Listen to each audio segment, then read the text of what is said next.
Have you ever felt like your own brain just betrays you right when you need it the most? Like there's some kind of wild animal in your head that just takes over without your permission? Well, today we're going on a safari inside our own minds. We're going to meet that animal, figure out why it's even there, and most importantly, learn how to become its keeper. Okay, picture this. You've studied for weeks. You know this stuff. You know it backwards and forwards. But then you sit down, you open up that exam, and poof, nothing. Your mind is a total, complete blank. If that sounds painfully familiar, trust me, you are not alone. And that crushing feeling of panic, it is not a sign that you're not smart enough or that you didn't prepare. Let's just get that straight. It's not a personal failure at all. It's actually your brain's ancient survival system kicking into overdrive at the absolute worst possible time. So to really get why this happens, we have to start thinking of our brain as this kind of inner zoo, right? It's home to a few different creatures, they've all got their own jobs, and some of them have been around for a very, very long time. All right, so who's actually running the zoo? Let's get properly introduced to the three key players that are calling all the shots inside your head. First up, way in the back, we've got the oldest resident by far, the alligator brain. Think of this as your brainstem. It is pure, raw survival instinct.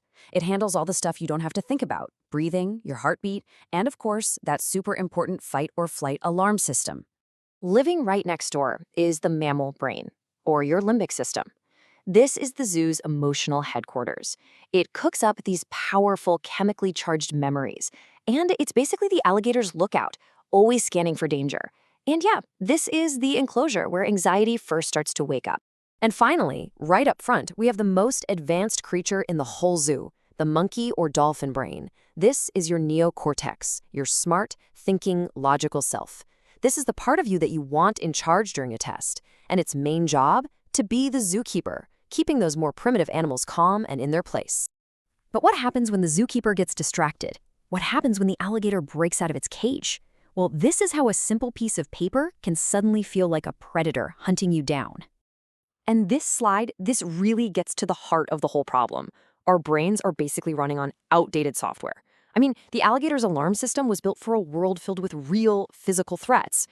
Saber-toothed tigers. It just hasn't quite gotten the memo that a final exam can't actually eat you. And that mismatch leads to something we can call an alligator hijack. When the stress from that exam gets too high, the alligator brain just starts screaming danger. It's so loud that it completely drowns out the calm, logical voice of your monkey brain. And just like that, the ancient survival system takes control of the entire zoo. And here's what that hijack actually feels like in your body.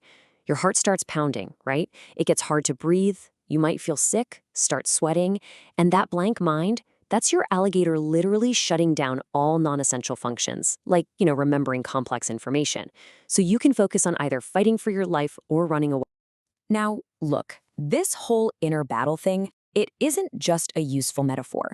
It's a real, biological event. And what's so incredible is that scientists can now actually watch this drama unfold inside your brain.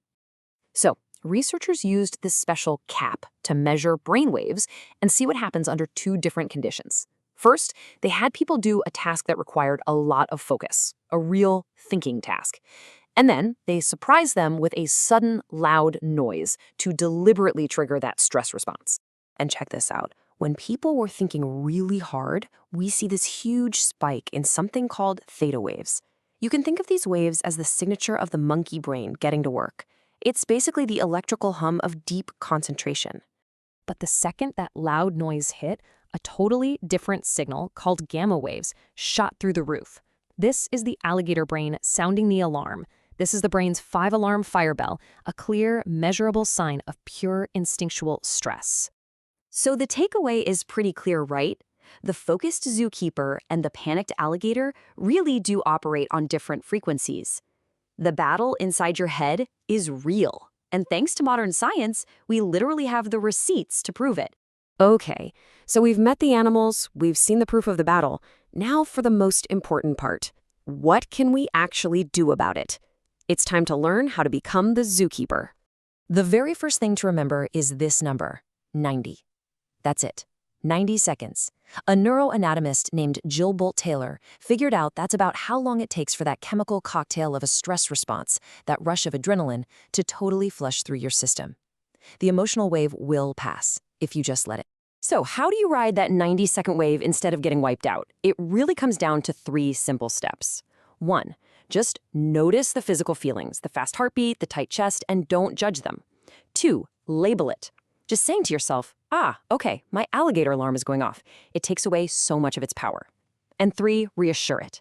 Thank your inner alligator for trying to keep you safe, and then calmly let it know there's no tiger in the room.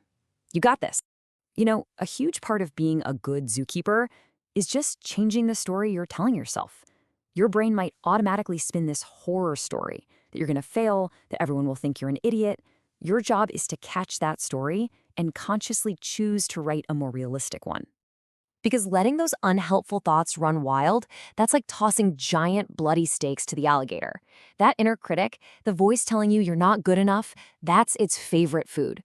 The more you feed it, the bigger and more powerful it's going to get. So instead, try a reframe like this one. Remind yourself what the stakes really are. This test is a snapshot. It is one single measure of what you know on one particular day. It says absolutely nothing about how smart you are or your worth as a person.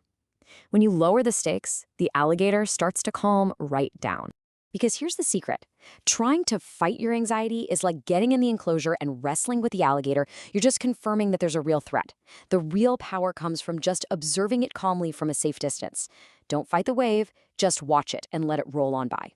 Look, in the end, that ancient alligator is a permanent resident of your inner zoo. You can't fire it, you can't evict it, but you absolutely have the power to become its calm, compassionate, and really effective zookeeper. The only question is, are you ready to pick up the keys?